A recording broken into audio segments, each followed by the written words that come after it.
नमस्कार, India daily देख रहे हैं आप और आपके साथ मैं हूं ऋतु। बुलेटिन की शुरुआत करेंगे और आज बात पश्चिम बंगाल की करेंगे। पश्चिम बंगाल जहां की जनता लगातार पूछ रही है कि आखिर पश्चिम बंगाल में हो क्या रहा है। कहीं एसआईआर का शोर तो कहीं इस पूरे मुद्दे को लेकर के सियासी दल जो है सामने आ रहे हैं, प्रतिक्रियाएं दे रहे हैं। पश्चिम बंगाल के विधानसभा चुनाव भले ही अभी दूर हैं, लेकिन बयानबाजियों का दौर जो है वो शुरू हो चुका है। बयानबाजी और चुनावी रण अभी से ही तैयार होने लगा है, सेट होने लगा है पारा। और ऐसे में बीजेपी और टीएमसी ने अपने अपने तर्कश में मुद्दों के जो तीर है वो तैयार कर लिए हैं। इनमें घुसपैठियों से लेकर बंगाली अस्मिता तक के मुद्दे शामिल हैं। लेकिन इन दिनों बंगाल की राजनीति में जो सबसे ज्यादा चर्चा में है वो है भड़काऊ बयानबाजी। टीएमसी विधायक मदन मित्रा का बयान अभी थमा भी नहीं था कि अब एक और ममता दीदी के नेता ने उग्रवादी बयान दे दिया है। वक्फ के नाम पर तृणमूल कांग्रेस से जुड़े नेता के बयान ने ममता बनर्जी की पार्टी को कटघरे में खड़ा कर दिया है। और बड़ा सवाल उनको लेकर अब खड़ा हो रहा है कि आखिर क्या टीएमसी के भीतर कोई रेगुलेटरी बॉडी नहीं है, क्या कोई इस पर नजर नहीं रखता है। टीएमसी अल्पसंख्यक फोरम के अध्यक्ष वाजिद उल हक का कहना है कि वक्फ की रक्षा के लिए अगर आतंकी बनना पड़े तो मैं उग्रवादी भी बनूंगा। अब उनका ये जो बयान है सीधे तौर पर उकसावे वाली और खतरनाक मानसिकता को दर्शाते हुए नजर आता है। अब चलिए डिटेल्स अब आपके सामने रखेंगे कि ममता बनर्जी के जो ये नेता है वो क्यों आखिर ऐसा कह रहे हैं कि वो आतंकवादी बनेंगे और क्यों इसके पीछे जो है अब चर्चाओं का बाजार तेज हो चुका है। ममता का नेता बनेगा आतंकी, कोट अनकोट, यानी कि आतंकी बनने की जो ये मिसाल यहाँ पर इस नेता ने पेश की है उसकी वजह क्या है आप बता देते हैं आपको। एक बार फिर से टीएमसी नेता का भड़काऊ बयान सामने आया है जिसमें सीधे तौर पर कहते हुए नजर आए कि यदि वक्फ को इसी तरीके से कटघरे में खड़ा किया जाएगा तो वो आतंकी बनना पसंद करेंगे, उग्रवादी बनना पसंद करेंगे।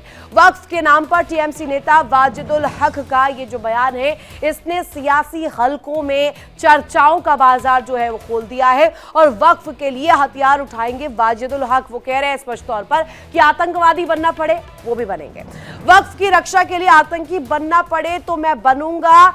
ये हक जो कहते हुए नजर आए इस बयान को लेकर कि अब जो है बीजेपी हमलावर है, बीजेपी जो है सवाल पूछ रही है, बीजेपी जानना चाह रही है कि आखिर ये जो प्रतिक्रिया है इसके मायने क्या है और टीएमसी के नेताओं को आखिर हो क्या गया है, क्यों इतना तुष्टीकरण और ध्रुवीकरण की जो ये आग है भड़काने की कोशिश की जा रही है। आगे बढ़ने से पहले आपको दिखाते हैं कि किस अंदाज में टीएमसी नेता वाजिद उल हक अपनी उग्रवादी सोच को उजागर कर रहे हैं। सुनवाते आपको उन्होंने क्या कुछ कहा।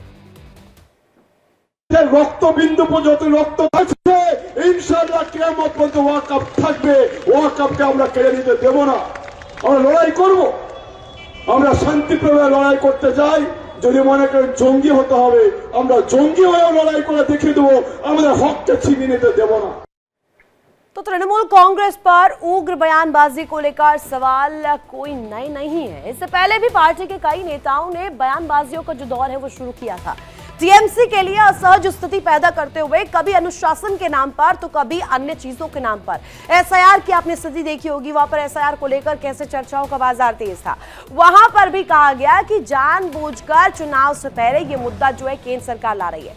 हाथ पैर तोड़ने जैसी धमकियां तक दी गई तो कभी चुनाव के दौरान ही हिंसा और धमकियों को लेकर पार्टी नेताओं के वीडियो भी सामने आते रहे। अब विपक्ष का आरोप है कि ममता बनर्जी की टीएमसी में ऐसे बयानों पर या तो देर से कार्रवाई होती है या फिर मामला ही दब जाता है, मामला ही ठंडे बस्ते में चले जाता है।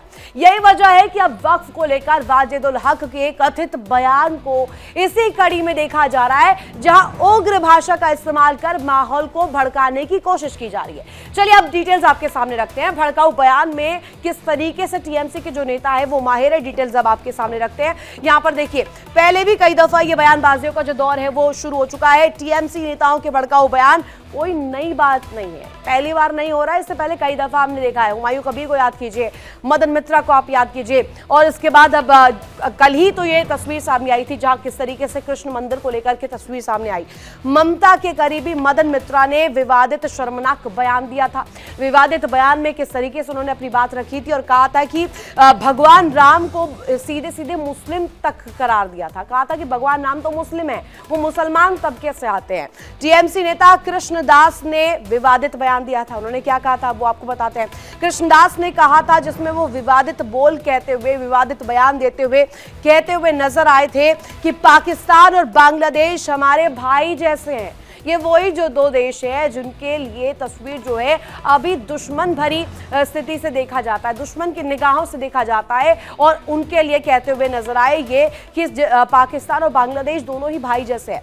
बांग्लादेश की कट्टरता का असर बंगाल की राजनीति पर भी पड़ता हुआ नजर आ रहा है, और बीजेपी अब सीधे सीधे इस मुद्दे को लेकर के कहीं ना कहीं बहुत ज्यादा आक्रामक हो गई है। बीजेपी इस मुद्दे को भुनाना चाहती है। बीजेपी ने कहा कि बंगाल में बांग्लादेश वाले हालात पैदा करने की कोशिश हो रही है, जो वो नहीं होने देंगे। बंगाल को बांग्लादेश नहीं बनने देंगे। हालांकि बंगाल की बांग्लादेश से तुलना को टीएमसी ने भड़काऊ और समाज तोड़ने वाली कोशिश बताया है। टीएमसी अब ये कह भी रही है तो इसमें भी बड़े सवाल खड़े होते हैं। टीएमसी हर जो बयान है वो इसी तरीके से तोल मोल कर देती है जो कि सीधे सीधे उनको राजनीति करने में, वोट बैंक की सियासत खेलने में कहीं ना कहीं मदद करे, उन्हें बूस्टअप दे। लेकिन टीएमसी नेता वाजिदुल हक ने जो धमकी दी है वो बीजेपी के आरोप है जो सीधे सीधे बीजेपी कटघरे में खड़े कर रही है, टीएमसी को साबित कर रही है, सीधे जो है स्पष्ट कर रही है। मुर्शिदाबाद में कुछ वक्त पहले वक्फ कानून के नाम पर हिंदू विरोधी हिंसा हुई थी और बीजेपी उसकी भी अब याद दिला रही है। बीजेपी कह रही है याद कीजिए उस दौरान भी मुर्शिदाबाद में क्या हुआ था। मुर्शिदाबाद की तस्वीर भी कुछ ऐसी ही सामने आई थी जब टीएमसी ने ये आग लगाने की कोशिश की थी। अब चलिए डिटेल्स आपके सामने रखते हैं कि बीजेपी का टीएमसी पर यह हमला जो है वो किस तरीके से नजर आ रहा है। भड़काऊ बयान पर बीजेपी ने टीएमसी को घेरा है और सीधे सीधे कटघरे में अब टीएमसी की सरकार को ले आए हैं। बीजेपी के निशाने पर ममता बनर्जी है, मुख्यमंत्री है, और सीधे तौर पर कह रहे हैं कि ममता बनर्जी के इशारों पर ही ये सारा कुछ हो रहा है। बेशक से जो बयान है वो नेता इनके दे रहे हैं, लेकिन इशारा और सीधे सीधे हामी है मुख्यमंत्री की। बंगाल की राजनीति पर बांग्लादेश का असर पड़ रहा है, लेकिन बंगाल को कभी बांग्लादेश नहीं बनने दिया जाएगा। बांग्लादेश जैसे हालात पैदा करने की कोशिश की जा रही है, जैसे हमने देखा बांग्लादेश में हिंदुओं को टारगेट किया जा रहा है, बंगाल में भी प्रयास कोशिश यही है। बंगाल को बांग्लादेश नहीं बनने दिया जाएगा। सीधे सीधे बीजेपी ने यह कहा है, स्पष्ट किया है, केंद्र सरकार की जो नीति है, नियत है, वो इस ओर काम कर रही है। घुसपैठ को लेकर के जो तस्वीर है वो कहीं ना कहीं पेश हो रही है। और सवाल ये कि क्या ममता बनर्जी की पार्टी ऐसे बयानों से खुद को अलग मानती है या फिर मौन समर्थन देकर इसे वैध ठहराने की भी कोशिश कर रही है। विपक्ष का आरोप है कि टीएमसी सत्ता की राजनीति में तुष्टीकरण की हदें पार कर चुकी है और इसी वजह से उसके नेताओं की जुबान पर इस तरह के शब्द आ रहे हैं। और सबसे बड़ा सवाल ये कि कानून व्यवस्था और लोकतांत्रिक मूल्यों का क्या, उस पर क्या अब क्यों चुप्पी साधे हुए ममता बनर्जी है। एक सत्ताधारी दल से जुड़े नेता की ओर से आतंकी और उग्रवादी जैसे शब्दों का इस्तेमाल न सिर्फ संविधान का अपमान है बल्कि सामाजिक सौहार्द के लिए भी बेहद खतरनाक है, गंभीर खतरा बन सकता है। विपक्ष जो लगातार जो है सवाल कर रहा है, विपक्ष टीएमसी से साफ जवाब मांग रहा है। क्या पार्टी इस बयान का समर्थन करती है या सिर्फ वोट बैंक की राजनीति के चलते चुप्पी साधे हुए, मौन साधे हुए। आलोचकों का कहना है कि अगर ऐसे बयानों पर सख्त कार्रवाई नहीं हुई तो यह संदेश साफ जाएगा कि टीएमसी की शय पर यह सब कुछ हो रहा है और ममता बनर्जी की इसमें हामी है। ममता बनर्जी ने ग्रीन सिग्नल दिया है, जिसके बाद ये नेता जो है लगातार इस तरीके की बयानबाजी जो है वो कर रहे हैं। उग्र और भड़काऊ सोच को मौन स्वीकृति क्या मानी जाए। ऐसे में इंडिया डेली भी टीएमसी से सवाल पूछ रहा है। इंडिया डेली के ज्वलंत सवाल अब आपके सामने रख देते हैं। वो ज्वलंत सवाल क्या है जिसमें बंगाल को लेकर के अब सवाल खड़े किए जा रहे हैं। सबसे पहला सवाल दर्शकों ये कि देखिए, क्या ममता ऐसे बयानों से खुद को अलग मानती है। इंडिया डेली इस सवाल को पुरजोर तरीके से टीएमसी सरकार से भी पूछ रहा है और ममता बनर्जी जो मुख्यमंत्री है पश्चिम बंगाल की, उनसे भी पूछ रहा है। अब वही देखिए, दूसरा बड़ा सवाल ये कि क्या मौन समर्थन देकर वैध ठहराने की कोशिश की जा रही है। चुप्पी साधे हुए हैं ममता बनर्जी, कुछ नहीं कह रही है, कोई पोस्ट अब नहीं सामने आया है, एक्स पर कुछ नहीं पोस्ट किया है, यानी कि अब सीधे सीधे ये मौन समर्थन क्या वो दे रही हैं। और तीसरा बड़ा सवाल अब आप रखिए जरा, क्या टीएमसी राजनीति में तुष्टीकरण की हदें पार कर रही हैं? तुष्टीकरण की राजनीति इस कदर कि वोट बैंक के मद्देनजर सब कुछ जायज है, चाहे वो आतंकी को लेकर शब्द हो, उग्रवादी को लेकर शब्द हो। वो आतंकी उग्रवादी जैसे शब्दों का इस्तेमाल क्या सही है? ये भी अहम सवाल है। क्या ये नेता के जो बोल है, टीएमसी सरकार में जो नेता है वो अगर इन शब्दों का इस्तेमाल करते हैं तो इस पर प्रतिबंध नहीं होना चाहिए था? और इससे पहले क्या सोचा नहीं जाना चाहिए? नेता इस तरीके की बयानबाजी करेंगे तो आने वाले समय में जब चुनाव होगा, जनता जब पूछेगी, सवाल करेगी, वोट देने के लिए जब निकलेगी, तो क्या इन शब्दों को दिमाग में रखकर वोट डालेगी? और क्या ये संविधान का अपमान नहीं है? क्या संविधान को तार तार नहीं किया जा रहा इन शब्दों के इस्तेमाल से? और इंडिया डेली के जो ये सवाल है, ये अपने आप में दिखाते हैं कि ममता सरकार अब चारों तरफ से घिर चुकी है। और अब ये सवाल देखिए, क्या ऐसे बयानों पर सख्त कार्रवाई होनी चाहिए? सख्त कार्रवाई इस मद्देनजर से कि यहां पर ममता बनर्जी इसको लेकर के कुछ रुख साफ रखे। टीएमसी पर पहले भी राजनीतिक हिंसा, तुष्टीकरण और बयानबाजी की राजनीति के आरोप लगते रहे हैं। पंचायत चुनाव से लेकर विधानसभा चुनाव तक हिंसा के मामलों ने पार्टी की छवि को लेकर बड़े और गहरे सवाल खड़े किए हैं। अब ऐसे में अगर पार्टी से जुड़े नेता आतंकी या उग्रवादी जैसे शब्दों का इस्तेमाल करते हैं तो शीर्ष नेतृत्व की ओर से कोई सख्त और स्पष्ट संदेश क्यों नहीं आता? एक्स पर पोस्ट क्यों नहीं होते? और ममता बनर्जी यहाँ पर सोशल मीडिया का इस्तेमाल क्यों नहीं कर रही है? आप इस बार क्यों नहीं कह रही है वहां पर आकर कि ये बयान जो है गलत है, और उनको लेकर अनुशासनात्मक कार्रवाई क्यों नहीं की जा रही है? इससे पहले जब हुमायूं कबीर ने बाबरी मस्जिद को लेकर राग अलापा था, उस दौरान तो सीधे सीधे निकाल दिया गया था, पार्टी से बर्खास्त कर दिया गया था, पार्टी से बाहर का रास्ता दिखा दिया गया था। लेकिन इसके बाद मदन मित्रा हो या कृष्ण मंदिर को लेकर के बयान देने वाले व्यक्ति की बात हो, और अब यहाँ पर आतंकी उग्रवादी जैसे बयानों का इस्तेमाल करते हुए जो ये वाजिदुल हक है, इनको लेकर के क्यों चुप्पी साधे हुए हैं? चुप्पी भी सवालों के घेरे में बांटती जा रही है। विपक्ष का सीधा आरोप है, यानी विपक्ष में कौन है? बीजेपी। पश्चिम बंगाल में विपक्ष ये सवाल कर रहा है कि टीएमसी बार बार विवादित बयानों से दूरी बनाने के बजाय उन्हें राजनीतिक फायदे के लिए क्या नजरअंदाज करती है, इग्नोर करती है? ये बड़ा सवाल है दर्शकों, और इसी को लेकर क्या पूछा जा रहा है कि क्या ममता के नेता अब आतंकी बनने जा रहे हैं? डिटेल्स अब आपके सामने रखेंगे। एक बार फिर से देखिए, वक्फ के नाम पर टीएमसी नेता वाजिदुल हक जो है बयान देते हुए नजर आ रहे हैं। साथ ही साथ जो डिटेल्स हमने आपके सामने रखी, जहां पर किस तरीके से चुनाव अभी दूर है, चुनाव अभी नजदीक नहीं है, डेट्स का भी ऐलान नहीं हुआ, लेकिन इसके बावजूद भी ये बयानबाजियों का दौर क्या कह रहा है? टीएमसी की ध्रुवीकरण की जो राजनीति है ये क्या कह रही है? इसको लेकर करेंगे बड़ी चर्चा। खास मेहमान, बड़ा पैनल मेरे साथ जुड़े होंगे, और संजय यादव नेता बीजेपी के मेरे साथ जुड़ेंगे कुछ ही देर में। डॉक्टर शिवानंद उलियालकर को आप स्क्रीन पर देख पा रहे होंगे, प्रवक्ता कांग्रेस के हैं, और साथ ही साथ आचार्य दीपी शास्त्री, माफ कीजिएगा, मेरे साथ इस वक्त जुड़े हुए हैं। और साथ ही साथ कुछ ही पलों में महबूब रजा, राजनीतिक विश्लेषक भी मेरे साथ जुड़ेंगे। सभी से सवाल किए जाएंगे, लेकिन सबसे पहला सवाल मेरा शिवानंद जी आज आपसे ही रहने वाला है। हम जो देख रहे हैं, चुनाव अभी नजदीक भी नहीं है, चुनाव आने में अभी समय है, बहुत वक्त है, तिथियों का ऐलान भी नहीं हुआ है, लेकिन एक के बाद एक हम देख रहे हैं टीएमसी के जो नेता है बयानबाजी ऐसी दे रहे हैं, धर्म को कटघरे में रखकर, धर्म को मद्देनजर रखकर। यार बात करूं मैं बाबरी मस्जिद को लेकर, श्री कृष्ण मंदिर को लेकर, और अब तो आतंकी उग्रवादी भी इस चैप्टर में आ गया है। सर, इस तरीके की बयानबाजी क्या शय पर नहीं हो रही है ममता बनर्जी की? क्या उनको ग्रीन सिग्नल ममता बनर्जी नहीं दे रही है? आप नहीं मानते क्या?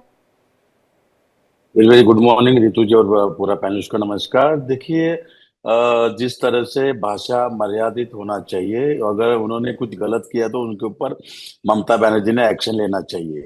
कांग्रेस पार्टी कभी भी ऐसे भाषा का सपोर्ट कभी नहीं करते। दूसरी बात देखिए, इनका क्या हुआ पता नहीं है। अभी जो बांग्लादेश में जिस तरह से हिंदुओं को जला के युवा युवती को मार रहे हैं, तो देश के प्रधानमंत्री नरेंद्र मोदी जी एक्शन क्यों नहीं ले रहे? राजनाथ सिंह सर का भी जिम्मेदारी क्या है? इन लोगों ने वहां के एक्स प्राइम मिनिस्टर को लाके इंडिया में रखा है, तो कम से कम जहाँ हिंदू लोग हैं उधर सुरक्षित कहाँ है? प्रियंका गांधी जी ने पार्लियामेंट हाउस में खुद बोला कि हिंदू उधर बांग्लादेश में हिंदू को पीट रहे हैं, एक्शन एक्शन लीजिए। तो नरेंद्र मोदी जी एक शब्द भी बोलने के लिए तैयार नहीं है, क्योंकि शिवानंद जी, अदानी आप बिजली बड़ी दिया है पार्टी है बांग्लादेश को। विपक्ष के, एलओपी आपके पार्टी से हैं, राहुल गांधी आपकी पार्टी से, आप आवाज उठाते हैं, बुलंद करते हैं, इसको लेकर तस्वीर भी पेश होती है। लेकिन अगर मैं आपसे जानना चाहूँ, अभी पश्चिम बंगाल की तस्वीर जो है, पश्चिम बंगाल की तस्वीर ये कह रही है कि वहां पर सीधे सीधे ममता बनर्जी जो है चुप्पी साधे हुए हैं। अभी क्यों एक्स पर पोस्ट नहीं कर रही हैं, अभी क्यों ट्विटर का इस्तेमाल वो नहीं कर रही हैं? अगर ऐसा ही कुछ और अगर बीजेपी शासित राज्य में होता तो अभी तक आ गया होता पोस्ट, अभी तक क्यों नहीं आया? रितु जी, मेरा कहना एक ही है, अगर हिंदू मुस्लिम कर रहे तो इस भाषा अगर इन्होंने कर रहे तो इनके ऊपर एक्शन होना चाहिए, मैं पहले ही बोला। दूसरी बात, ममता बनर्जी ने थोड़ा सभ्यता के लेके कानून है, डॉक्टर बाबा साहब अम्बेडकर संविधान के एक्शन होना चाहिए। अगर बांग्लादेश में हिंदू को पीट रहे, जला रहे, तो देश के प्रधान नरेंद्र मोदी जी का जिम्मेदारी क्या है, चौकीदार का जिम्मेदारी क्या है? हिंदू सुरक्षित ही नहीं है। अगर पूरा देश में, आज देखिए दिल्ली में चीफ मिनिस्टर हिंदू है, यूपी में हिंदू है, बिहार में हिंदू है, देश के प्रधान हिंदू है, होम मिनिस्टर हिंदू है, तो हिंदू असुरक्षित क्यों है? पर अभी टीएमसी तो इंडी बांग्लादेश में गठबंधन में है ही नहीं, टीएमसी इंडी गठबंधन में है ही नहीं। अभी तो वो अपने आप को अलग रख रही है, अलग थलग। अभी पूरी चुनाव की प्रक्रिया के दौरान भी हमने देखा था, इंडी गठबंधन का हिस्सा वो है ही नहीं। लेकिन मैं अगर जानना चाहूँ, अभी मेरे साथ डीपी शास्त्री जी जुड़े हुए हैं। डीपी शास्त्री जी, आपका ये पक्ष क्या समझ में आता है क्या? अब राजनीति इस स्तर तक पहुंच चुकी है कि टीएमसी के एक नेता आतंकी, उग्रवादी जैसे शब्दों का इस्तेमाल कर रहे हैं, लेकिन इसके बावजूद भी यहाँ पर कहा जाए तो कान पर जू भी नहीं रेंग रही है ममता बनर्जी की, एक बार भी इसको लेकर कहा नहीं। कार्रवाई तो चलिए बहुत दूर की बात है। ब्राह्मण सेवा संघ जो वृंदावन है, भारत की तरफ से हम घोर निंदा करते हैं। और सबसे बड़ी बात है कि ममता जी भी हिंदू है। अभी हमारे भाई सब चर्चा कर रहे थे, शिवानंद जी, तो ममता जी जो है भड़काऊ भाषण या भड़काऊ लोग बोले जा रहे हैं हिंदुत्व के लिए, संविधान के लिए, भारत के लिए, तो उनको भी तो कोई एक्शन लेना चाहिए। वो क्यों नहीं एक्शन ले पा रही है अपनी पार्टी की तरफ से? जो मुख्यमंत्री है तो इतना निर्बल तो नहीं है, कमजोर तो नहीं है, बलशाली है, अभी सत्ता में है। और इस तरह के जो लोग बोले जा रहे हैं, मंदिर मस्जिद हम ये कर देंगे, हम कत्लेआम कर देंगे, हम शस्त्र उठा लेंगे, तो ये सब तो कहीं से शोभा नहीं देता है। ये तो मानवता का भी और संविधान का भी, दोनों चीजों का संसार करने वाला वक्तव्य है जो दिया गया है बंगाल से। सबसे बड़ी चीज है शांति से बढ़ के दुनिया में कुछ नहीं। देखते हैं एक टाइमलाइन को अगर हम रखें सामने, एक पूरी क्रोनोलॉजी को अगर मैं समझूं, तो ये पहली बार तो नहीं हुआ है, इससे पहले कई दफा हो चुका है। हुमायूं कबीर तो नई पार्टी बनाने का भी जो है तस्वीर पेश कर चुके हैं। उन्होंने तो 6 करोड़ रुपए भी चंदा इकट्ठा कर लिया मस्जिद के लिए, वहां पर नींव भी रखी। अब ऐसे में अगर मैं कहूँ, इसके बाद फिर मदन मित्रा सामने आ जाते हैं, कृष्ण मंदिर को लेकर बात आ जाती है, एक मुसलमान तबके से आने वाला व्यक्ति श्री कृष्ण मंदिर बनाने को लेकर के बात कह देता है। तो सर, ये क्या आपको समझ में आ रहा है कि आगे की राजनीति चमकाने की कोशिश के तहत किया जा रहा है क्या? देखिए, राजनीतिक तो चमका ही रहे, साथ में हमारे हिंदू छवि को, सनातन प्रेमियों को, जो हिंदुस्तान ऋषि मुनि की परंपरा से देवताओं की भूमि है, इतने बड़े बड़े संत महात्मा इस भूमि में हुए। जब तक के बंगाल में भी बहुत बड़े क्रांतिकारी लोग, बड़े तपस्वी लोग, रामकृष्ण परमहंस जैसे लोग बंगाल में भी हुए। उस स्थान पर इस तरह के भाषा मर्यादा को तोड़ते हुए और आगे समाज में जो दिया जा रहा है, हम इससे बड़े आहत भी हैं और दुखी भी हैं। गवर्नमेंट को, सरकार को, प्रशासन को बंगाल के इस पे कड़ी से कड़ी कार्रवाई करनी चाहिए और ऐसे लोगों के लिए कोई मापदंड तैयार करना चाहिए। ममता जी को दंड देना चाहिए। अगर वो नहीं दे पाती हैं बंगाल में, तो समझिए कि मौन रूप में वो स्वीकार है, वो स्वीकार कर रही हैं और चीज करा रही हैं। और इस स्वीकृति पर ही सवाल किए जा रहे हैं डीपी शास्त्री जी, इस स्वीकृति पर ही सवाल किए जा रहे हैं कि वो क्यों चुप हैं, उनकी जबान से इसको लेकर के लफ्ज क्यों नहीं निकल रहा है। संजय यादव मेरे साथ बीजेपी के नेता जुड़े हुए हैं, अब मैं उनका रुख जरा कर लेती हूँ।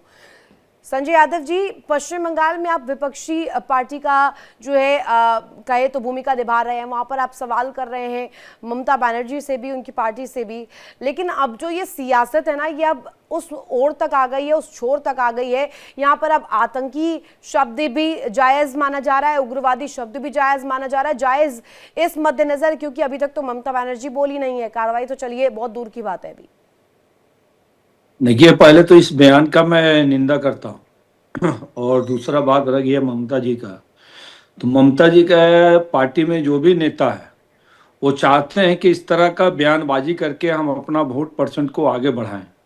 इनके पहले भी एक नेता बयान दिया था कि बाबरी मस्जिद मैं बनाऊंगा, और अगर इनका आया कि मैं आतंकवादी या उग्रवादी बनूंगा, इससे साफ जाहिर होता कि मानसिकता इनका जो है किस और ले जाने चाह रहा बंगाल को। इसलिए ममता बनर्जी को अभी तुरंत तत्काल जो बयान दिए हैं उनको तो पार्टी से निष्कासित कर देना चाहिए था। जिस तरह से हुमायूं को उन्होंने पार्टी से बाहर किया, इनको भी पार्टी से बाहर कर देना चाहिए था। और नहीं तो अगर इसी तरह से इनका बयानबाजी चलता रहे और ये आतंकवादी शब्द को लेकर कि मैं आतंकवादी बनूंगा या बनाऊंगा, और कई ऐसा उदाहरण जो हो रहा है संजय यादव जी, ये सब जो हो रहा है ये उसको लेकर किया गया है जिसमें ये बात कोट की गई है कि वक्फ के सुरक्षा के लिए, वक्फ को सुरक्षित रखने के लिए अगर बनना पड़े, अगर कदम उठाना पड़े तो हम आतंकी बनने के लिए तैयार है, हम हथियार उठाने के लिए तैयार है। तो ये तो राजनीति, अगर मैं देखूं राजनीति उस ओर तक आ गई है, उस छोर तक। इसलिए मैंने सवाल किया कि अब यहाँ पर ये शब्द भी वाजिब है क्या? देखिए, कब ये हथियार नहीं उठाया ये हम जानना चाहते हैं। कब ये हथियार नहीं उठाया है? जब इनको मौका मिलता है, कोई बहाना मिलता है तो ये हथियार उठा ही लेता है, चाहे वो बांग्लादेश में हो चाहे हिंदुस्तान में हो। इनको मौका मिलना चाहिए। अगर एक ढेला पड़ेगा इनको तो ये बमबाजी करना चालू कर देगा। इसलिए इनके जो काम है करने का, इनके ऊपर में कोई माने टिप्पा टिप्पणी नहीं कर सकते हैं। अगर इनके धर्म के बारे में, इनके जात के बारे में, इनके बारे में कुछ बोल दीजिएगा तो ये आफत कर देगा। बांग्लादेश में आप देख लीजिए किस तरह से करवा रहे हैं। उसी तरह से अगर आप हिंदुस्तान में अगर कुछ बोल देते हैं तो हाय तौबा इनका। देखिए, अगर बीजेपी वाला अगर ये बयान दिए होते हैं तो टीएमसी के नेता अभी खुलकर आए थे सामने। शिवानंद जी, ये अगर राजनीति तुष्टिकरण नहीं हो रही है तो क्या हो रहा है फिर? आतंकी, उग्रवादी सब आपने इस्तेमाल कर ही दिया। आप बिलो द बेल्ट भी चले गए, आपने चीज़ों को लेकर के बात भी रख दी, आपने वो सीमा भी क्रॉस कर दी। अब संविधान की आप बात करते हैं, संविधान को लेकर के उसके प्रति चलते हैं, लेकिन अब अगर ये किया जा रहा है, संविधान को ही तार तार किया जा रहा है ना सर, अब संविधान खतरे में नहीं है क्या? रितु जी, ये बीजेपी नेता जो संजय जी है, जिस तरह से भाषा, आप देखिए हमारा एलओपी राहुल गांधी जी के बारे में केरल का प्रेसिडेंट ने गोली डालूंगा, ये भाषा अच्छी बात है क्या? एक्शन लिया पार्टी ने? कौन सा एक्शन लिया? देश के होम मिनिस्टर पार्लियामेंट हाउस में साला बोलता है, कौन सा एक्शन लिया? आप निंदा करते हो, करो, कभी भी निंदा नहीं करते हो। अरे तो शिवानंद जी ने भी तो नहीं स्टैंड लिया। नहीं, मैं पूछूंगी इस पर, संजय यादव से पूछूंगी, लेकिन शिवानंद जी ने भी तो स्टैंड नहीं लिया। शिवानंद जी भी तो स्टैंड लेना फिर आतंकी और उग्रवादी पर। वो उन्होंने पोस्ट भी नहीं किया है, आपके राहुल गांधी ने भी पोस्ट नहीं किया है कि ये शब्द गलत है, ये गलत बोला गया है। पोस्ट करवाइए, फिर आपकी तरफ से भी होना चाहिए, दोनों की तरफ से कराइए। मैं तो दोनों को ही कह रही हूँ, संजय यादव भी कहेंगे इस पर। रितु जी 30 सेकंड बात करने दीजिए। जी जी, 30 सेकंड नहीं, पूरा 1 मिनट बोलिए, पर वाजिब बोलिए, तर्क पर बोलिए। जी, देखिए, मेरी बहन सोमिका सिंह, सोफिया कुरैशी पाकिस्तान में 1:16 व्योमिका सिंह या योमिका सिंह दोनों मिलकर रात को 1:16 में अटैक किया। अटैक करने के बाद इनका ही कैबिनेट मंत्री विजय शाह ने मध्य प्रदेश का क्या बोला, ये पाकिस्तान की बेटी है। ये भाषा कितना एक्शन लिया नरेंद्र मोदी, कितना एक्शन लिया मध्य प्रदेश के चीफ मिनिस्टर? अरे सर, फिर आप तो उस पार्टी से आते हैं ना जहां पर सवाल किया। कौन सा भाषा? अरे नहीं सर, आप ही लोग तो सवाल कर रहे थे ना कि कितने जेट्स गिरे। पहलगाम आतंकी हमले का जब बदला लिया गया तो आप ही लोग पूछ रहे थे ना सेना से कि कितने की जेट्स गिरे। सर प्लीज मुझे अब उस पर मत आने दीजिए, मुझे बस बंगाल पर जवाब दीजिए प्लीज। पहलगाम वाला छोड़ दीजिए ना शिवानंद जी। अभी क्यों नहीं बोल रहे हैं, इस पर पोस्ट क्यों नहीं किया है शिवानंद हुलालकर ने? अच्छा अच्छा रितु जी सुनिए, आपका डिबेट होने के बाद मैं ट्वीट करूंगा, जी। क्योंकि मैं जरा दूसरे चैनल पे था, डिबेट पे थोड़ा टाइम लगा। मैं जरूर करूंगा रितु जी, आपके बात मैं रिस्पेक्ट करता हूँ। लेकिन संजय जी मेरे भाई जो जिस तरह से बैठ के बोल रहे, देखिए मैं पहले ही मैं क्लियर किया हूँ, इस तरह से भाषा अगर कर रहे तो ममता दीदी ने एक्शन लेना चाहिए, नंबर वन। नंबर टू, एक महिला, पूरा बीजेपी आरएसएस पूरी तरह से ममता बनर्जी कितना तकलीफ दे रहे, एक महिलाओं को बजट नहीं दे रहे, ना उनको तकलीफ देना। अब बाबरी मसीह किस हुमायूं किस इनका ही प्रकार का बीजेपी का ही तकलीफ नहीं, किस कार्यकर्ता है। प्रकार का तकलीफ? ममता बनर्जी क्या स्ट्रॉन्ग इंडिपेंडेंट नहीं है? वो खुद एक, मैं उनकी दाद देती हूँ, एक स्ट्रॉन्ग फोर्स के साथ वो पश्चिम बंगाल में मुख्यमंत्री के तौर पर हैं, वो सबको टक्कर दे रही हैं, ये कोई छोटी बात नहीं है। और आप उन्हें ही कह रहे हैं कि उन्हें दबा रहे, कहाँ से दबा रहे सर? आपको क्यों लग रहा है दबा रहे? हाँ रितु जी, सीबीआई, ईडी, इनकम टैक्स, चुनाव आयोग, अभी बीएलओ देखो 28 बीएलओ मर गए, तो इसकी जिम्मेदारी क्या है? इतना जल्दबाजी क्यों? अगर इतना ही देखो, हम यस आपको हम डरेंगे शिवानंद नहीं, आप हुलियारकर कीजिए। वोट चोरी पर बोलेंगे, बीएलओ पर बोलेंगे, एसआईआर पर बोलेंगे, अवैध घुसपैठ पर बोलेंगे, लेकिन मैं पूछ रही हूं अभी वक्फ के लिए, वक्फ को सुरक्षित बनाने के लिए जिस पर कानून बना दिया गया है, सदन से पारित कर दिया गया है, अब उस पर अगर यहां पर आतंकी उग्रवादी पर कहा जा रहा है, लेकिन अभी शिवानंद जी नहीं कह रहे, इसको लेकर के नहीं कह रहे, यानी कि आप भी साथ है ऋतु जी, ऋतु जी देखो, मैंने पहले ही क्लियर किया, जो भी बात गलत बोला है उनके ऊपर एक्शन होना चाहिए। दूसरी बात, मैं आपके सुन के मैं तुरंत ट्वीट करूंगा और अटैच करूंगा अप्रिशिएटेबल, नरेंद्र मोदी अप्रिशिएटेबल, जी आप को, करना बनता भी है। और राहुल गांधी जी को भी, ममता बनर्जी को भी मैं टैग करूंगा। लेकिन आज बांग्लादेश में हिंदुओं के ऊपर अत्याचार हो रहा है, नरेंद्र मोदी जी का जिम्मेदारी क्या है? चौकीदार का जिम्मेदारी क्या है? एक्शन लीजिए ना, कांग्रेस पार्टी उसमें नरेंद्र मोदी की कोई जिम्मेदारी नहीं है। पहले तो मैं आपको क्लियर कर दूं, इलेक्शन कमीशन ऑफ इंडिया है, इंडिपेंडेंट बॉडी है, और इंडियन इंडिपेंडेंट बॉडी उसके लिए काम कर रही है, इलेक्शन कमीशन उस पर देखरेख कर रहा है। शिवानंद जी, आप ये, अगर आपसे मुझे उम्मीद कम से कम ये नहीं है कि आप इस तरीके की तर्क रखेंगे। इलेक्शन कमीशन देखता है चुनाव की प्रक्रिया को सर, बीजेपी नहीं देखती है। बीजेपी भी एक पॉलिटिकल पार्टी है, जस्ट लाइक शिवानंद जी की कांग्रेस पार्टी। अरे रुकिए सर, ठीक है ठीक है, शेखर कुमार मेरे साथ कनेक्ट हो गए। शेखर सर, अब आपसे मेरा सवाल है कि ममता सरकार में ये हो क्या रहा है? वहां पर उग्रवादी, आतंकी, इस तरीके के शब्दों का प्रयोग हो रहा है। संविधान के पुरोधा गए कहां हैं?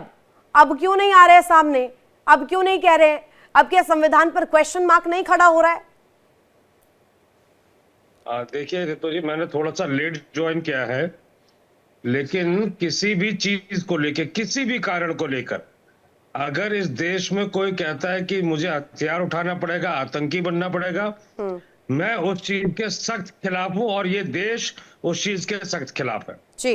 लेकिन हमको उन कारणों को देखना पड़ेगा कि जिनकी वजह से लोग ये कह रहे हैं, जो समाज को बांटने वाले लोग, जो किसी एक पूरे समुदाय को ही आतंकी घोषित कर देते हैं, जनरलाइज स्टेटमेंट दे देते हैं, ये बहुत गलत है। आज मैं बाई चांस एक हिंदू के घर में पैदा हुआ हूं तो मैं हिंदू हूं। अगर मैं किसी अशफाक के घर पैदा हुआ होता और मेरा नाम जावेद होता और अननेसेसरली मुझे रोज इस तरीके के बयान देखने पड़ते, तो वो कहीं ना कहीं मुझे भी हो सकता है इस रास्ते की तरफ धकेलता। सुनिए ना, आपने बोला, आपने कहा कि ठीक है ये तर्क गलत है, लेकिन मैं ये आपसे जानना चाह रही हूँ, बैक टू बैक ये क्यों हो रहा है? अब मदन मित्रा को जोड़िए, अभी वाजिदुल हक आ गए हैं, हुमायूं कबीर इससे पहले थे। अब ये जो सिलसिला है सर, अभी तो मतलब ये तो कहेंगे बौखलाहट ही है। अभी तो चुनाव का ऐलान भी नहीं हुआ है। कभी कोई बाबरी मस्जिद बनाने के लिए हुंकार भर रहा है, कभी कोई कह रहा है कृष्ण मंदिर बना दीजिए। ये धर्म में ही फंसा के रखिएगा क्या? जनता देखे भी ना, मुद्दे भी ना तोले, बस मंदिर और मस्जिद पर जाकर वोट डाल दे क्या?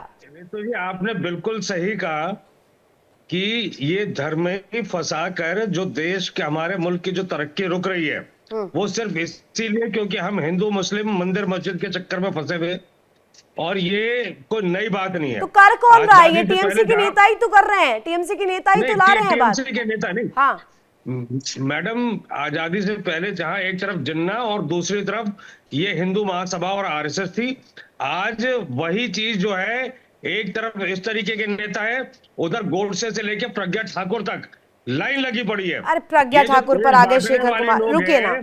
प्रज्ञा ये ठाकुर को लेकर के कोर्ट ने रुख साफ कर दिया है, ठीक है। कोर्ट की तरफ से जो चीजें रखी गई हैं, आप अगर कोर्ट को अब नहीं मानते तो मैं उसमें या रितु सिंह या कोई और भी जो पैनल पे जुड़ा व्यक्ति है वो कुछ नहीं कह सकता। लेकिन मैं अगर बात कहूं अभी मदन मित्रा की, टीएमसी के विधायक है ना सर, उन्हें क्या आन पड़ी थी, राम को मुसलमान बता दिया उन्होंने। नहीं, अगर कोई ऐसा स्टेटमेंट है, मुझे उसकी कोई जानकारी नहीं है। और ऑन जैसा आप रिकॉर्ड बता का रहे है हैं, सर, अगर ऑन ऐसा ही है रिकॉर्ड मुसलमान का है राम को। नहीं, मेरा ये कहना है कि ईश्वर जो भी है उसी ईश्वर ने सबको बनाया है, और ईश्वर का भी कोई धर्म है। ईश्वर हिंदू होता है या ईश्वर मुसलमान होता है या ईश्वर सिख होता है, ईसाई होता है, ये कौन बेवकूफ कह रहे हैं? ईश्वर अरे ये ईश्वर होता है। जरूरत ना, मैं कह रही हूँ, मैं ये ओपनली कह रही हूँ, और नेशनल टेलीविजन कह रही हूँ, ये जरूरत एक बार मुसलमानों के साथ भी करके देखिए। अल्लाह को जोड़िए ना हिंदुओं से, फिर देखिए क्या नहीं, बवाल अल्लाह होता अल्लाह है। मैं ऑन रिकॉर्ड कह रहा हूँ, हाँ। अल्लाह अल्लाह है। अगर मुसलमान ये मानते हैं कि अल्लाह ने सब कुछ बनाया है, तो हिंदुओं को भी उन्होंने बनाया है। अगर हिंदू मानते हैं कि ब्रह्मा जी ने सृष्टि के रचयिता है, तो मुसलमानों को, पारसियों को, सबको ईश्वर ईश्वर है। कौन मुसलमान ये कहता है कि अल्लाह जो है वो आधी कायनात उन्होंने बनाई है, आधी किसी और ने बनाई है? या कौन सा हिंदू ऐसा है जो ये कहता है नहीं जी ये हिंदुओं को तो हमारे भगवान ने बनाया है, मुसलमानों को किसी अच्छा दूसरे अब ने सुनिए बनाया ना, है? मालेगांव केस का आप जिक्र कर रहे थे, मालेगांव ब्लास्ट केस को लेकर आप कह रहे थे साध्वी प्रज्ञा ठाकुर को पूरी तरीके से कोर्ट ने बरी कर दिया है। इसको लेकर अगर आपको डिटेल चाहिए मैं जी। पूरी डिटेल दूंगी अब आपको, नहीं, लेकिन डिटेल्स के डिटेल साथ साथ सवाल फिर मैं आपको क्रॉस देता हूं। पूछूंगी आपसे कि अब Shekhar Kumar as a political expert क्या इसको एड्रेस नहीं करना चाहते कि अगर वक्फ सुरक्षित है या नहीं है, कानून बन गया है सर अब इसको लेकर के पूरे तर्क के साथ वहां पर सरकार और विपक्ष के बीच में बातचीत हुई है ना सदन के भीतर। हमने देखा था रात रात तक, मैं खुद वहां पर मौजूद थी संसद भवन के बाहर विजय चौक पर, मैं खुद लाइव दे रही थी सर। और वहां पर आप बात कर रहे हैं कि वक्फ को सुरक्षित रखने के लिए अगर नहीं सुरक्षित है तो हम हथियार उठाएंगे, हम उग्रवादी बन जाएंगे, आतंकी बन जाएंगे। सबसे पहले कहा है कि कोई भी व्यक्ति अगर कोई वक्त के लिए आतंकी बन रहा है वो भी गलत है, लेकिन प्रज्ञा ठाकुर वो इंसान थी जो गोडसे को फिर वही बात है ना सर, अपनी नहीं जवाब देनी है। नहीं प्रधानमंत्री ने कहा था शेखर कुमार बहुत बहुत इनोसेंटली आप निकल रहे हैं। रुकिएगा जरा, क्या चुप अंदाज में चुप्पी के साथ इसे एक्सेप्ट कर लिया ममता बनर्जी ने? संजय यादव, इस पर आपकी क्या राय? वो स्वीकार कर लिया है, और जिस तरह से उनका नेता बयान दे रहे हैं अभी, ये बंगाल का चुनाव है, इस चुनाव को वो फायदा उठाने चाह रही है। इसके पहले भी उन्होंने जो बयानबाजी करवाए हैं, सदन में भी उनका बयान आना कि राम मुस्लिम है, इस तरह का बयान से साफ जाहिर होता है कि ये राजनीतिक बंगाल के चुनाव को लेकर करने की तैयारी कर रही है। शिवानंद हुलियालकर। संजय जी, मैं पूछना चाहता हूं, देश के प्रधानमंत्री नरेंद्र मोदी जी 11 साल प्राइम मिनिस्टर है जी। बंगाल के बारे में 10 काम कौन सा अच्छा काम किया? कितना बजट दिया, कितना मुद्रा लोन दिया, कितना ये एमएसएमई दिया, कितना किसानों को आपने ये किया, रोजगार कितना दिया? बताइए संजय जी, यहाँ बैठ के नेशनल चैनल पे कुछ भी बोल रहे हैं, डेवलपमेंट की बात करो।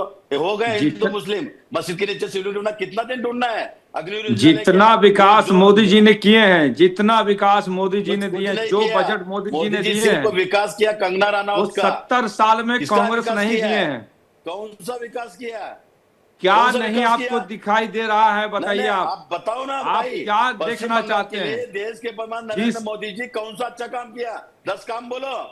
आज 10 काम में देश में कितना एम्स खोला गया है, नरेंद्र मोदी कितना भारत वंदे भारत ट्रेन चल रही है। क्या डेवलपमेंट किया? सिर्फ CBI, ED, income tax, BJP का बड़े बड़े कार्यालय बनाया, बीजेपी का फंड सारे। अरे बीजेपी के कार्यालय क्या, कांग्रेस भी अपने बढ़ गया, बॉन्ड के नाम पे भ्रष्टाचार बढ़ गया। नहीं, कांग्रेस भी अपने सीजन में बनाए थे, ऐसा नहीं है कि कांग्रेस नहीं बनाए थे। आपके भी कार्यालय था हर राज्य में। आज हमारी कार्यालय बन रहा था, आपको तकलीफ हो रहा है क्या? जनता की आवाज कार्यालय में बैठ के बीजेपी के नेता नहीं करेगा क्या? में कितना हिंदुओं को रोजगार मिला? रोजगार मिला है, आप उसको अपने चश्मे से मत देखिए। डेवलपमेंट किया नरेंद्र मोदी? क्या नहीं किए हैं? Make in India, fake in India किया। आपको अगर गिनती गिनाने लगे, पाकिस्तान जाना है, बिरयानी खाना है, इटली जाना है, यही काम किया है। विकास किया है, क्या ये? विकास। आज हिंदुस्तान को संजय विश्व जी, में मैं एक अलग सिंपल पहचान पूछ मिला रहा हूं है। यार, कि पश्चिम बंगाल में आदरणीय देश के प्रधानमंत्री नरेंद्र मोदी जी 10 काम जो कौन सा कांग्रेस अच्छा काम जो किया? कांग्रेस कौन के सी नेता इतना बजट मनमोहन दिया? MSP लोन जो कितना दिया? कांग्रेस के बेरोजगार नेता को मनमोहन कितना सिंह दिया? चुप्पी एम्स साधे कितना रहते बोला? थे, कुछ बोलते नहीं थे। एम्स हॉस्पिटल कितना विश्व बोला? के नेता कितना के स्कूल पीछे रुकिएगा में संजय खड़ा यादव, रहते संजय थे। यादव, दोनों की बातें मैं सुन रही थी। शिवानंद जी, शिवानंद जी, शिवानंद जी, आप एक बेहतरीन प्रवक्ता है, कांग्रेस का पक्ष रखने यहाँ पर आए हैं और आप एक महिला को लेकर के यहाँ पर एक टिप्पणी दे गए। मैं सुन रही थी बहुत देर से, कंगना रनौत का डेवलपमेंट किया है। क्या होता है इसका मतलब, क्या होता है शिवानंद जी? रितु जी कल को आकर आप कह देंगे कि यहाँ पर कोई और महिला को लेकर के भी कह देंगे उसका डेवलपमेंट कर दिया है। कंगना रनौत सांसद है मंडी की। रितु जी, मैंने क्या गलत बोला उसके बारे में? मेरी दोस्त है कंगना रनौत, क्या? मैं परसों ही उसके घर पे जाके कंगना रनौत के बारे में क्या बुरा बोला मैंने? क्या बोला आपने? नहीं, क्या डेवलपमेंट बुरा बोला? कैसे किया कंगना रनौत का? नहीं, मुझे बताइएगा शिवानंद रितु जी। जी, हाँ। रितु जी, मेरे साथ इस तरह से गलत नहीं होना चाहिए। मैंने क्या बोला? नरेंद्र मोदी जी कंगना का ही डेवलपमेंट किया। क्या यही डेवलपमेंट बोला किया? मैं। बताइएगा क्या डेवलपमेंट हाँ, किया? क्या डेवलपमेंट किया? शिवानंद नहीं, हुलियालकर हिमाचल का के लिए क्या कितना- मतलब है? नहीं, कंगना रनौत का डेवलपमेंट किया, एक महिला पर क्या डेवलपमेंट प्रधानमंत्री नरेंद्र मोदी ने किया, बीजेपी ने किया? मुझे आज समझाइए। रितु जी 10 सेकंड बात करने दीजिए। जी जी, आप 20 सेकंड लीजिए, पर मुझे बताइए। इधर सुनिए। कंगना रनौत जी एक मानी हुआ मेंबर ऑफ पार्लियामेंट है, चुन के आए हैं। मंडी में नरेंद्र मोदी जी ने फंड्स कितना दिया है बताइए? क्या डेवलपमेंट किया हिमाचल के बारे में? कौन सा अच्छा काम किया नरेंद्र मोदी जी ने?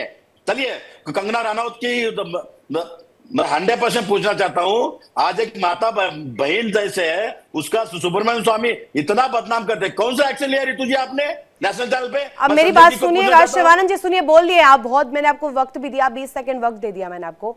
अब आप मेरी बात सुनिएगा। चुनकर के सांसद बनाया गया है और वो कहां से सांसद है? मंडी से। हिमाचल में सरकार किसकी है? कांग्रेस की, ठीक है। और अब आप सुनिएगा, वृद्धि अगर मंडी की करवा रहे हैं ना, तो आपकी कांग्रेस के शासन को ही मदद कर रहा है प्रधानमंत्री नरेंद्र मोदी, आपको ही हेल्प मिल रही है वहां पर। अरे सुनिएगा, अब इस तरीके की टिप्पणी देकर आप दाएं बाएं भाग खिसक लेते हैं। अब मैं जब यहां पर बखिया सामने रख रही हूं तो आपको दिक्कत हो रही है। अब सुनिए, इसके बाद आपने जिक्र किया कि बंगाल में क्या कुछ दिया है केंद्र सरकार ने। अब मैं आपको पूरी लिस्ट बताती हूँ, जरा सुनिएगा आप। अब सुनिए, आप सुनने का मादा नहीं रख रहे, अब सुनेंगे नहीं। सुनिए शिवानंद जी, अब सुनिए, जरा रुकिए, इनकी आवाज डाउन कीजिए। प्रधानमंत्री आवास योजना, ग्रामीण PMA YG, ग्रामीण गरीबों के लिए घर बनाने मजबूत करने के लिए सहायता दी गई। सेकंड, कृषि और किसान की सहायता के लिए किसान सम्मान निधि योजना, ये बंगाल के नजरिए से दी गई। Soil health card scheme launch किया गया। सामाजिक सुरक्षा और पेंशन के लिए Indira Gandhi national old age pension scheme लाई गई। सीधे सीधे IGNOAPS वृद्ध पेंशन के रूप में जो ये स्कीम लाई गई। अब सुनिएगा, Indira Gandhi national disability pension scheme लाई गई, नेशनल फैमिली बेनिफिट स्कीम लाई गई, अन्नपूर्णा स्कीम लाई गई, आयुष्मान भारत प्रधानमंत्री जन आरोग्य योजना लाई गई। अरे इतने सारे गिनवा दिए सर मैंने आपको। अब सुनिए, आप जरा सुनिए, जब तर्क रखते हैं ना, सुनने का मादा भी रखिएगा। और यहां पर जो बंगाल के लिए केंद्र सरकार ने किया है, आपने एक दफा नहीं पूछा टीएमसी सरकार ने किया है। टीएमसी सरकार ने क्या किया है? टीएमसी सरकार वहां पर शासन में है ना, आप पूछिए जरा, हिमाकत है कांग्रेस की, पूछिए टीएमसी सरकार से पूछिए। बजट जो दिया है उसी में करवा दीजिए ना वृद्धि, सड़कें बनवाइए ना। रितु जी बात सुनिए ना, आपने पूरा मोदी सर का पूरा अपने लिस्ट पहना है। मैं रिस्पेक्ट करता हूं आपका और मोदी सर का। सब बात सुनिए, सिर्फ बोलने से नहीं होता है। फंड्स कितना दिया पूछ रहा हूं मैं भी एक BCom LLB MBA हूँ, गोल्ड मेडल स्टूडेंट हूँ, IPS। इसका मतलब आप कुछ भी बोलेंगे, make in India, fake in India. कितना लोगों को G20 जगह कितना डेवलपमेंट हुआ बताइए? ये तो आपकी सोच है सर। मेक इन इंडिया को आप फेक इन इंडिया कह रहे हैं, जो भारत की स्कीम है उसको आप फेक बता रहे हैं। तो ये तो अब आप संजय यादव से ही जान लीजिए। Sanjay Yadav, make in India is fake in India, that's what Shivanand is saying. कितना फंड्स दिया पश्चिम बंगाल के बारे में? रितु जी सिंपल क्वेश्चन है मेरा झगड़ा नहीं है संजय यादव जी, मैं सिंपल पूछ रहा हूँ। अरे मैंने गिनवा दिया कितनी स्कीम्स दी है सर, स्कीम्स गिनवाने लगी तो चुप हो गए फिर। रितु जी लिस्ट ये मुस्कुरा के जो अक्सर रखते हैं ना लेफ्ट राइट, ये मत जाइएगा दोबारा से। संजय यादव जी, आपको बता रहे हैं ना, भारत में जितना विकास मोदी जी कर दिए हैं, चाहे आप राज्य को देख रहे हैं कि बंगाल को क्या दिया, बंगाल, पश्चिम बंगाल के बारे में बताइए।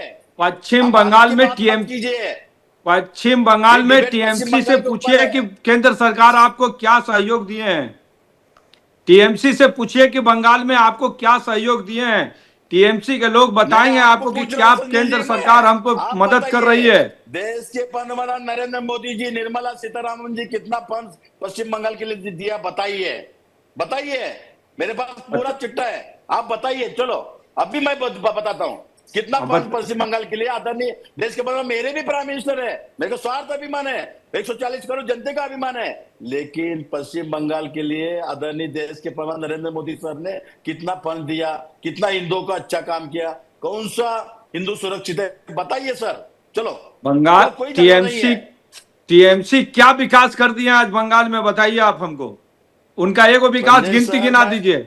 संजय टीएमसी का एक विकास का गिनती गिना दीजिए। सरकार है 15 साल से वो सरकार में है।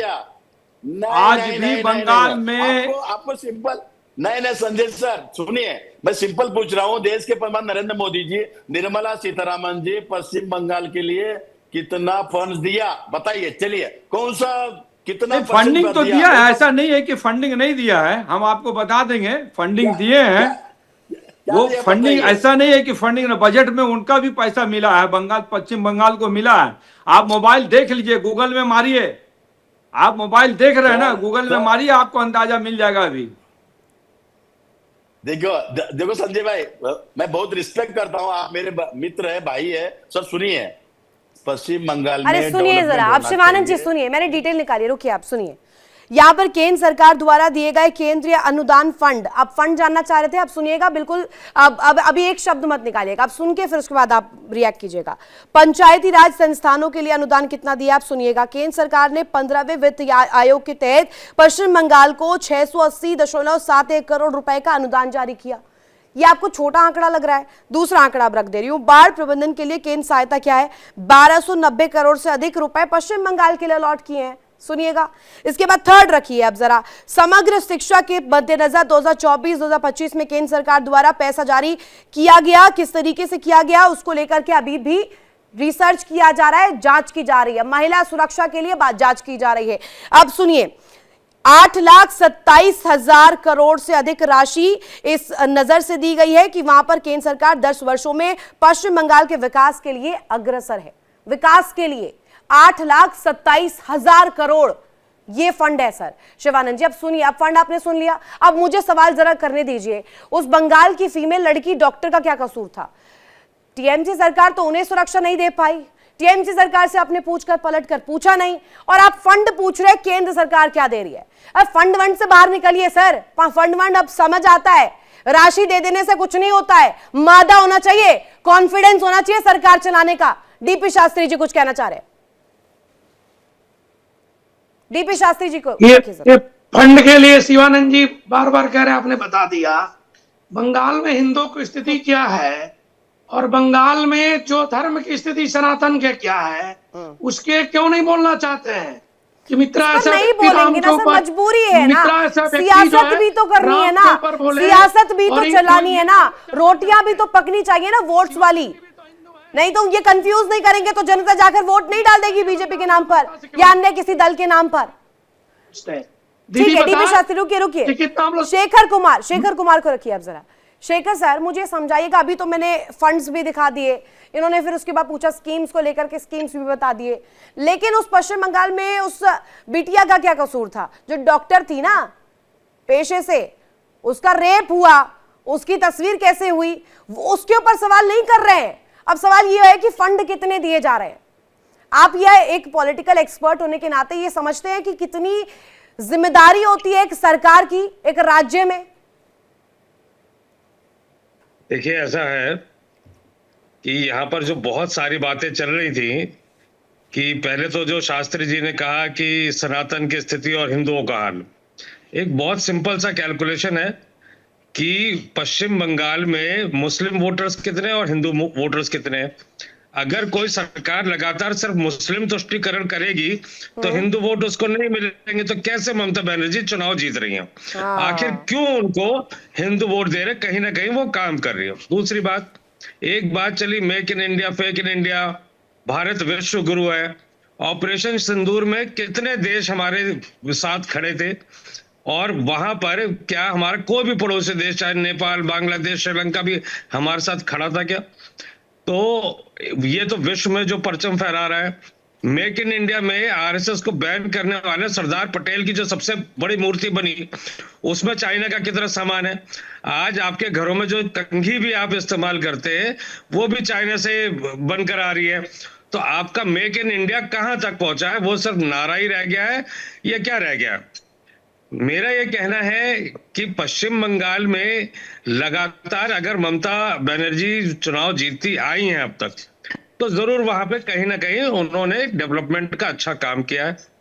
दूसरी बात, केंद्र सरकार को वहां पर जो भी स्कीम्स है वो अपने पॉकेट से नहीं दे रही है, और उनको अपनी नीतियों के सहारे चुनाव लड़े। ये धार्मिक पोलराइजेशन वाली जो बात है, आपने उस बच्चे की बात करी, लॉ एंड ऑर्डर वाला, लॉ एंड ऑर्डर के इंसिडेंट हर जगह हो रहे हैं। मुद्दा यह है कि उस पर एक्शन क्या हो रहा है। यहां तो एक मुख्यमंत्री बिहार में एक लड़की का हिजाब खींच रहा है सार्वजनिक मंच पे, और बेशर्मी से यूपी का एक मंत्री बयान दे रहा है कि उंगली तो नहीं लगाई। तो लॉ एंड ऑर्डर तो वहां पर भी क्वेश्चन उठेगा ना। और यहां पर पश्चिम बंगाल में जिसने भी करा, क्या वो अरेस्ट नहीं हुआ? क्या वो जो मेडिकल कॉलेज था उसको चलाने वाले अरेस्ट नहीं हुए? तो वहां पे त्वरित कार्रवाई हुई। अभी वहां पे एक भगदड़ मची जब मेसी वाला इंसिडेंट हुआ, उसमें तुरंत गिरफ्तारियां हुई। उसका जो ऑर्गेनाइजर था गोड टूर का, वो वहां पर तुरंत गिरफ्तार हुआ। वहां पे ममता बनर्जी ने सार्वजनिक तौर पे माफी मांगी। पर शेखर कुमार, माफी शेखर कुमार, सवाल अभी बंगाल को लेकर ये है कि आतंकी जैसे शब्द इस्तेमाल करना, उग्रवादी जैसे शब्द इस्तेमाल करना, राम को मुसलमान बताना, बाबरी मस्जिद को लेकर के हुंकार भरना, ये चीजें क्यों हो रही है बंगाल में? आपने बिहार की तस्वीर पेश की, हिजाब हटाया नीतीश कुमार ने। नीतीश कुमार जो है वो हिजाब हटा देते हैं, इस पर बड़ा बवाल बखेड़ा उठा दिया जाता है। उनकी उम्र भी तो देखिए सर, वो मुख्यमंत्री है, गरिमामय पद पर बैठे हुए हैं।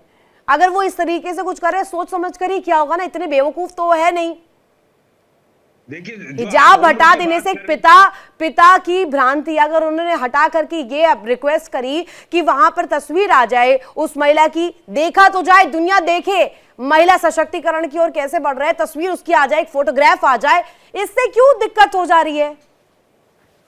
देखिए, मैं आपको एक बात बताता हूं कि अगर एक मुख्यमंत्री, अगर मान लीजिए वहां पर एक मुस्लिम मुख्यमंत्री होता और किसी हिंदू महिला का घूंघट हटा देता ना, तो क्या बवाल होता।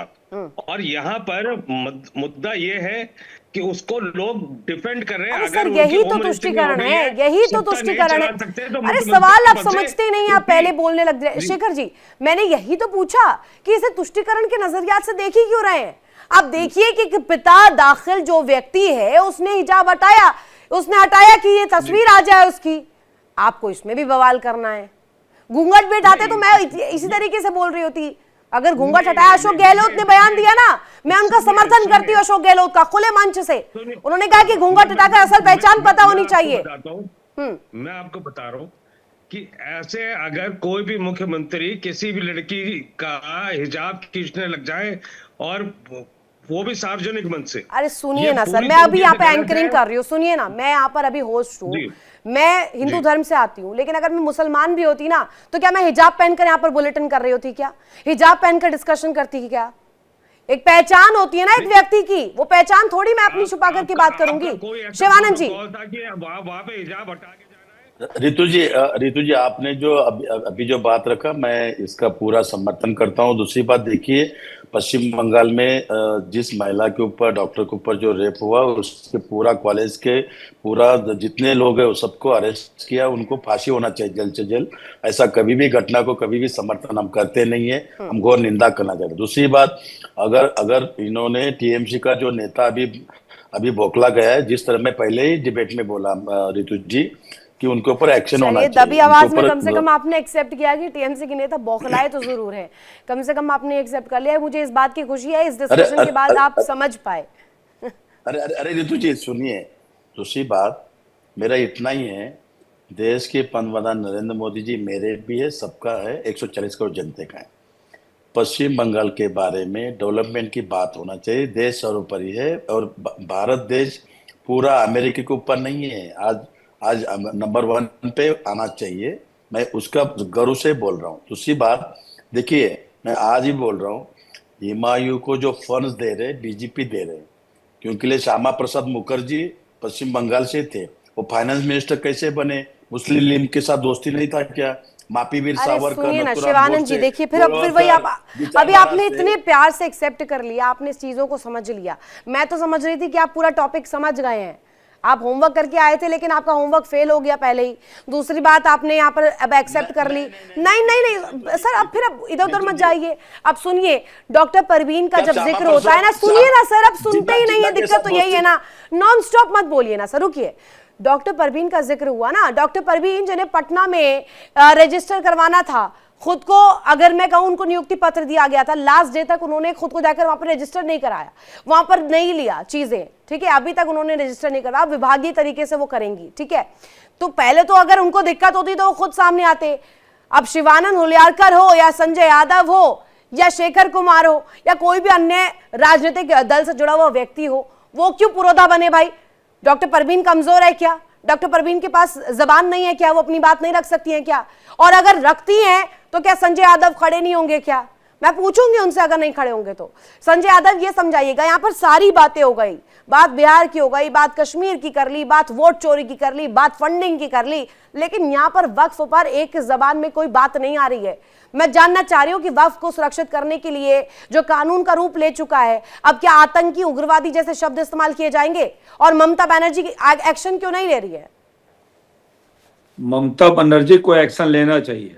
अगर ये इस तरह के बयानबाजी करते हैं तो बीजेपी इनका कड़ा विरोध करेंगे, और विरोध माने पूरे देश स्तर पर करवाएंगे। ऐसा नहीं है कि बंगाल तक ही सीमित रहेगा, पूरे देश स्तर पर विरोध होगा।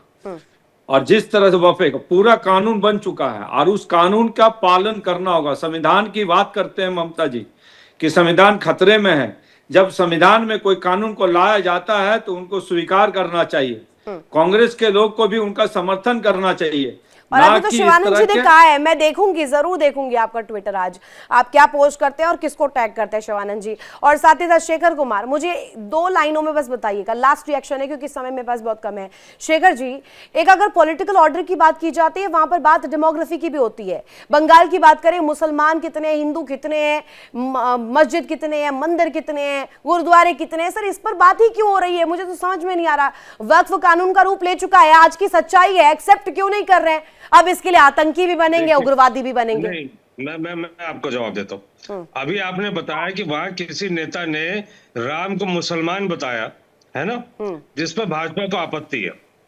मेरा ये कहना मुझे भी आपत्ति है सर, मुझे भी आपत्ति है, सिर्फ बीजेपी को आपत्ति नहीं है, मुझे भी आपत्ति है। लेकिन मैं आपको स्पष्ट कर दूं, मेरे राम को मैं चाहता हूं पूरा विश्व अपना बताए, पूरा विश्व अपना बताए, क्योंकि राम पूरे विश्व के हैं, वो किसी देश किसी शहर के नहीं है।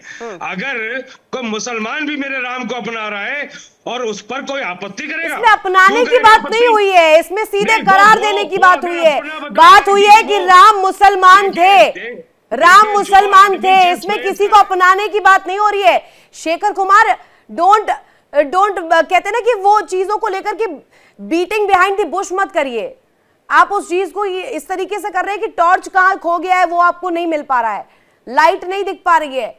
राम मुसलमान थे, ये थोड़ी ना बोल देंगे, वो साथ लेकर के चलिए सारे धर्मों को, ठीक है। DP Shastri, last comment. मैं कहना चाहता हूं कि जितने हमारे साथ हमारे भाई बंधु हैं, ये सब पहले सनातन और हिंदू के हैं। हमारे राम के ऊपर, कृष्ण के ऊपर, शिव के ऊपर इस तरह के वार्तालाप किया जाए और वहां के माननीय मित्रा जी भी करें, कितनी दुखद बात है। देखिए, राजनीतिक पीछे आपको भी राम के धाम जाना है, आपको भी अपने चरित्र और जीवन को जाके राम क्या बताना है। ठीक है, समय थोड़ा कम है जी। शिवानंद जी, लास्ट रिएक्शन, 1 लाइन। शिवानंद जी 1 लाइन में। जी रितु जी, देखिए पश्चिम बंगाल में अभी बाबरी मस्जिद बना रहे हैं, हाँ, दूसरी बात हुमायूं, उसके बाद बागेश्वर बाबा। आप सच बताइए रितु जी, पूरा पैनलिस्ट मेरे भाई जो है पूरा हिंदू है। मैं एग्री करता हूँ शास्त्री जी, हिंदू राष्ट्र बनेगा? आंसर है, बताइए। मैं भी एक हिंदू हूँ, बनेगा क्या मैं भी होता है सर, ये सनातनी हिंदू हूँ। राष्ट्र है सर, बनेगा क्या होता है? नहीं, मुझे समझ नहीं आ रहा है ये क्यों भ्रांति फैलाने की कोशिश कर रहे हैं। हिंदुस्तान है, हिंदू राष्ट्र है, और आप ये सच्चाई है, एक्सेप्ट कर लीजिए, आपके लिए भलाई होगी। और ये राजनीतिक रोटियां सेकना बंद करिए। आप सभी जुड़े, कीमती वक्त दिया, बहुत शुक्रिया आप सभी का जुड़ने के लिए। और देखिए, पश्चिम बंगाल की जो स्थिति है, एफआईआर को लेकर के पहले से शोर था, लेकिन अब बयानबाजियों का जो दौर है वो भी शुरू हो चुका है। और भी चुनाव बहुत दूर है, लेकिन इससे पहले ये क्या कुछ दिखा रहा है सियासी हलकों में, इसको लेकर चर्चा क्यों हो रही है, ये सबसे बड़ा विषय है।